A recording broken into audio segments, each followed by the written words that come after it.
Olá, amigos, como foi a sua semana? Espero que tenha sido uma bênção na presença de Deus, que essa semana tenha levado você a tomar decisões poderosas ao lado do Senhor.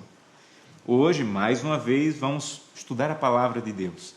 E hoje vamos estudar um dos livros mais conhecidos, mas talvez um dos livros menos compreendidos da Bíblia. Quero convidá-lo a abrir a Bíblia no livro de Jó. Abra sua Bíblia no livro de Jó, vamos começar pelo capítulo 1. E como fazemos todos os dias, nós vamos começar falando com Deus. O autor da Bíblia precisa ser consultado sempre antes de estudarmos a sua palavra. Feche os seus olhos, vamos fazer uma oração. Querido Pai, nós mais uma vez estamos com tua palavra aberta, dispostos a ouvir a tua palavra, falando ao nosso coração. Primeiro Deus, é a decisão que estamos tomando essa semana. Que a mensagem de hoje nos ajude a reforçar essa decisão. É o que te pedimos em nome de Jesus. Amém. Jó, capítulo 1, a partir do verso 1, diz assim: Havia um homem na terra de Uz, cujo nome era Jó, homem íntegro e reto, temente a Deus e que se desviava do mal. Verso 2, nasceram-lhe 7 filhos e 3 filhas. Possuía 7.000 ovelhas, 3.000 camelos, 500 juntas de bois, 500 jumentas. Era também muito numeroso o pessoal ao seu serviço, de maneira que este homem era o maior de todos os do Oriente. Essa é a história de Jó. E eu não sei se você percebeu, mas Jó é apresentado no livro como um homem. Não é um super-homem. Não é um homem inacessível. É um homem, assim como você. Quando fala homem aqui, está falando da humanidade. Era um homem comum. Como você é uma mulher, como você é um homem. Em outras palavras, o que Deus está dizendo para você é: Jó era um homem comum. O extraordinário é o Deus de Jó. O Deus de Jó é extraordinário. E o Deus de Jó é o teu Deus. As lutas que Jó enfrentou, em um momento ou outro, você pode enfrentar também.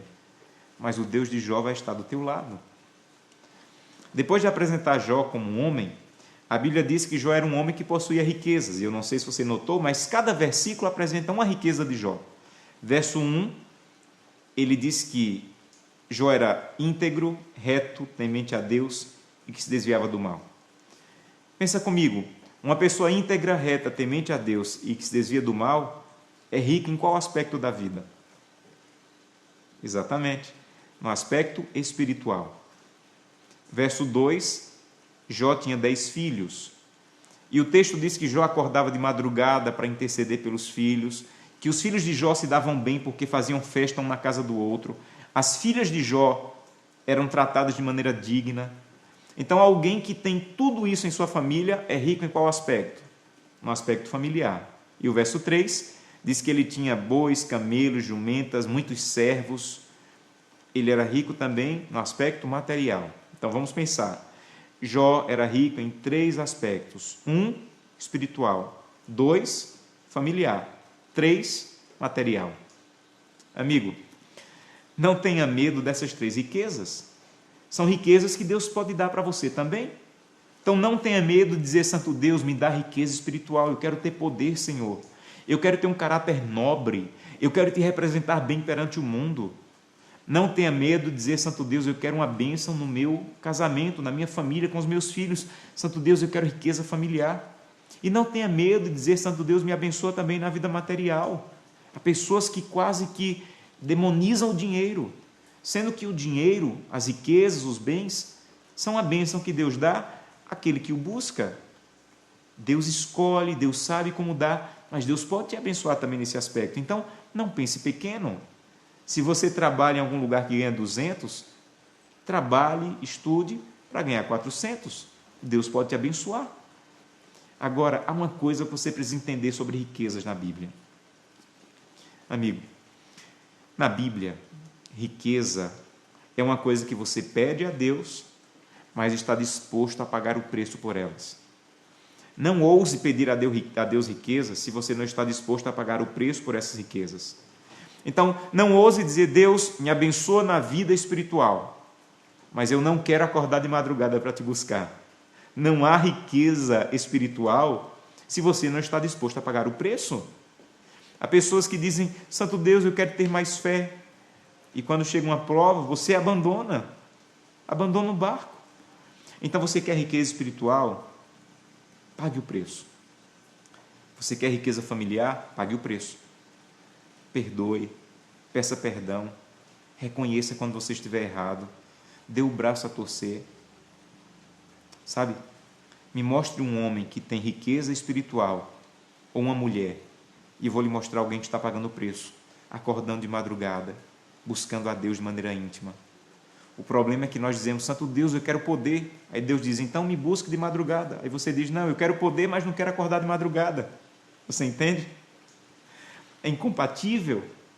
Tem pessoas que dizem, Santo Deus, abençoa meu casamento. E Deus diz assim, muito bem, então vai lá, pede perdão à tua esposa. Não, eu quero meu casamento melhor, mas eu não quero pedir perdão. É incompatível, pague o preço.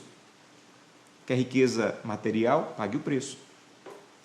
Na riqueza material, você necessita entender que riqueza na Bíblia é alguém que trabalha de maneira dura, honesta, constante e é fiel a Deus. Isso é riqueza na Bíblia. Você já viu alguma história na Bíblia em que alguém disse, Santo Deus, me dá riqueza material, e Deus disse, então deite numa rede, fique balançando, abra bem a rede que eu vou jogar dinheiro dentro? Você já viu essa história na Bíblia? Não tem. Sabe por que não tem? Porque riqueza na Bíblia é fruto de trabalho, de esforço, dedicação e fidelidade. Agora, o mais importante dessa história não é dizer que Jó tinha 10 filhos, que Jó tinha camelos, bois. O mais importante dessa história é a ordem em que as riquezas aparecem na vida de Jó. Amigo, a ordem do versículo é a ordem de prioridade na vida de Jó. A primeira riqueza de Jó, espiritual, porque essa era a prioridade de Jó. Segunda riqueza de Jó, verso 2, familiar, porque essa era a segunda prioridade de Jó. Terceira riqueza de Jó, material, porque essa era a terceira na ordem de prioridades de Jó. Não há problemas ter riqueza. O problema é se a riqueza se torna o verso 1 da tua vida. Não há problema ser o homem mais rico do Oriente. Mas se o homem mais rico do Oriente está no teu coração como um lugar mais importante do que ser íntegro, reto e temente a Deus, o que é para ser bênção se torna maldição. Então não tenha medo de riquezas, mas diga a Deus, eu quero riqueza na ordem que o Senhor deu para Jó, espiritual, familiar e material. Não inverta a ordem das riquezas, porque o que é para ser bênção pode se tornar maldição. Chega um momento no livro em que Deus tem uma audiência com pessoas do universo, com seres do universo, e entre eles vai o inimigo. Você conhece a história? Capítulo 1, verso 6, diz que num dia em que os filhos de Deus vieram apresentar-se perante o Senhor, veio também Satanás entre eles. Então perguntou o Senhor a Satanás, de onde vens? E ele respondeu, de rodear a terra e passear por ela. Perguntou o Senhor a Satanás, observaste o meu servo Jó? Porque não há ninguém na terra semelhante a ele, porque ele é íntegro, reto, temente a Deus e se desvia do mal. Amigo, quando Deus apresentou Jó diante do universo, Deus não apresentou a riqueza familiar de Jó, nem a riqueza material de Jó. Deus só apresentou uma riqueza. Qual foi? Espiritual. Sabe por quê? Porque o universo inteiro entendeu. Quem prioriza o espiritual, todas as outras coisas estão bem em sua vida. Você consegue entender isso? Deus não precisava dizer para o universo que Jó tinha uma família abençoada. Deus não precisava dizer para o universo que Jó tinha uma vida financeira abençoada. Deus só precisava dizer para o universo que Jó era íntegro, que andava com Deus. Jesus falou a mesma coisa no Novo Testamento, quando disse de maneira muito clara, coloque em primeiro lugar o reino e todas as outras coisas serão acrescentadas. Priorize a prioridade e Deus vai te abençoar. Mas chega um outro momento decisivo no livro, quando Deus permite que Satanás toque nas coisas de Jó. Você conhece a história? Está no capítulo 1, verso 13. Diz assim: sucedeu num dia em que os filhos e filhas de Jó comiam, bebiam na casa do irmão mais velho. Então veio um mensageiro a Jó e lhe disse: os bois lavravam, as jumentas apacentavam. De repente vieram sobre eles os sabeus, mataram todos, só escapei eu para trazer a notícia. Falava ainda este quando veio outro e disse: caiu fogo do céu, matou todos, só escapei eu para trazer a notícia. Matou todos os bois e os camelos e só escapei eu. Ainda falava este, quando veio um outro e disse, estavam os irmãos todos reunidos na casa do mais velho, quando veio um grande vento do lado do deserto, caiu sobre eles, só escapei eu para trazer a notícia. Sabe o que o verso 20 diz? Que Jó se levantou, rasgou o seu manto, rapou a cabeça, lançou-se terra e adorou, e disse, nu saí do ventre da minha mãe e não voltarei. O Senhor deu, o Senhor tomou. Bendito seja o nome do Senhor. Sabe, capítulo 1, verso de 1 a 3. Quando Deus deu, em que ordem Deus deu? Você lembra? Espiritual, familiar e material. Mas eu não sei se você notou, quando Satanás tocou nas riquezas de Jó, a ordem das riquezas se inverteu. A primeira riqueza que Jó perdeu, material. Perdeu tudo na vida material. Segunda riqueza que Jó perdeu, familiar. Perdeu quase tudo na vida familiar, só lhe restou a esposa. E todos os outros 42 capítulos do livro é Jó dizendo, eu perdi tudo na vida material, eu perdi quase tudo na vida familiar, mas eu não abro mão da vida espiritual. Se você não entender isso, você não entende o livro de Jó. O livro de Jó é uma autodefesa de Jó da sua vida espiritual. Ele diz, o inimigo pode ter tocado nas minhas finanças, o inimigo pode ter tocado na minha família, mas não é permitido ao inimigo tocar na minha comunhão. Não é permitido ao inimigo tocar na minha intimidade com Deus. Você precisa entender isso. Você precisa entender que o inimigo pode até prender um discípulo, jogar esse discípulo na prisão, chicotear esse discípulo, mas o inimigo não pode impedir que à meia-noite esse discípulo abra sua boca e louve a Deus. Você lembra dessa história no livro de Atos?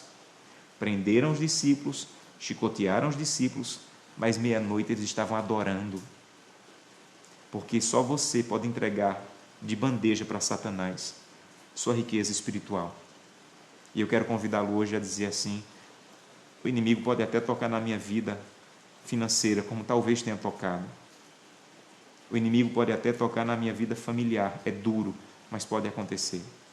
Mas eu não abro mão da minha vida espiritual. Ao final do livro, Deus devolve as riquezas de Jó, mas de maneira diferente. A primeira riqueza que Deus devolve é a material. Deus devolve o dobro para Jó. Você lembra disso? Se ele tinha 1.000 no começo do livro, no final do livro ele tinha 2.000.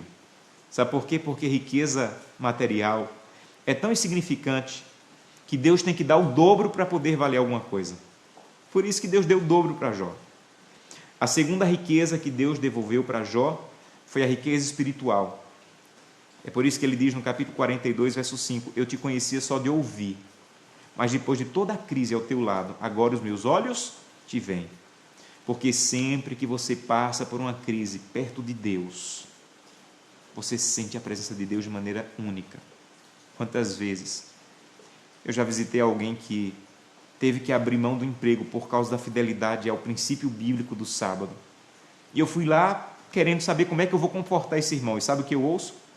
Eu ouço o irmão dizendo, pastor, Deus já me confortou, eu nunca senti Deus tão pertinho de mim como estou sentindo agora. Quantas vezes já tive que visitar alguém que estava numa doença terminal, e eu não sabia nem o que dizer para essa pessoa. E quando eu chegava na casa, ela dizia assim, pastor, Deus já me confortou, eu nunca senti Deus me carregando tão pertinho como eu estou sentindo agora.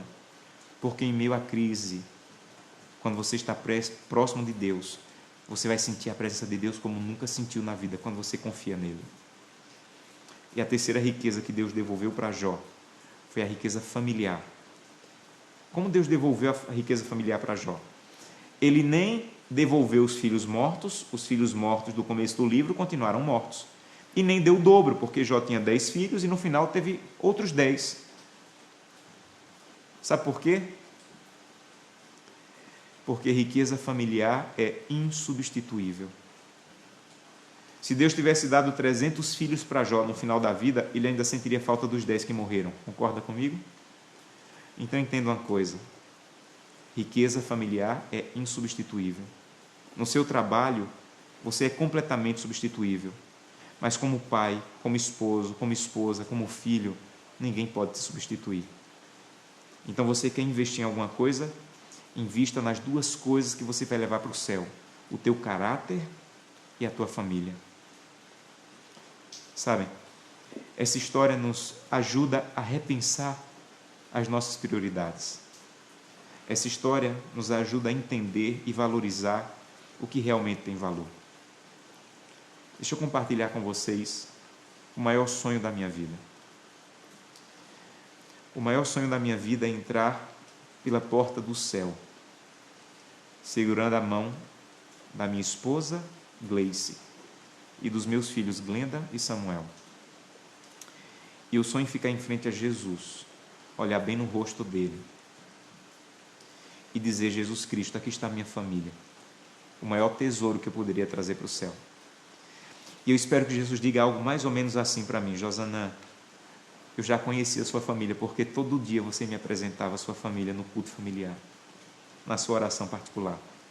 Só faltava conhecer sua família pessoalmente, e é um prazer conhecer sua família pessoalmente. Sejam bem-vindos para desfrutar a eternidade. Esse é o maior sonho da minha vida.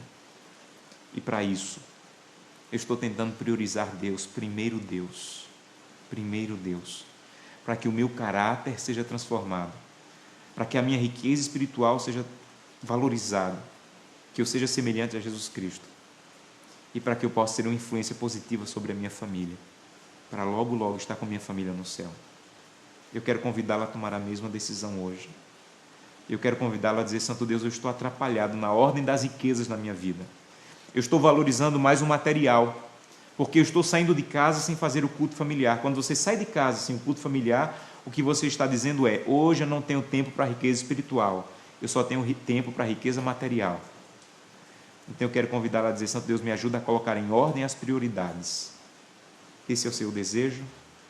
Então hoje, solenemente, eu quero convidá-la a colocar-se em pé, porque eu quero orar por você. Você que quer a ajuda de Deus para colocar em ordem as prioridades. Esse é o seu desejo, coloque-se em pé, e eu quero orar por você nesse momento. Oremos. Querido Pai, talvez eu esteja falando hoje para alguém que está atrapalhado na ordem de prioridades. O que deveria ser o terceiro está se tornando o primeiro, a busca pelas riquezas.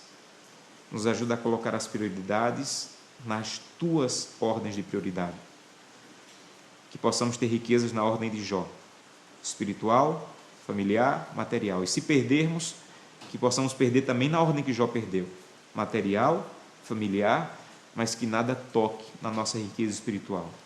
Nós te pedimos isso em nome de Jesus. Amém.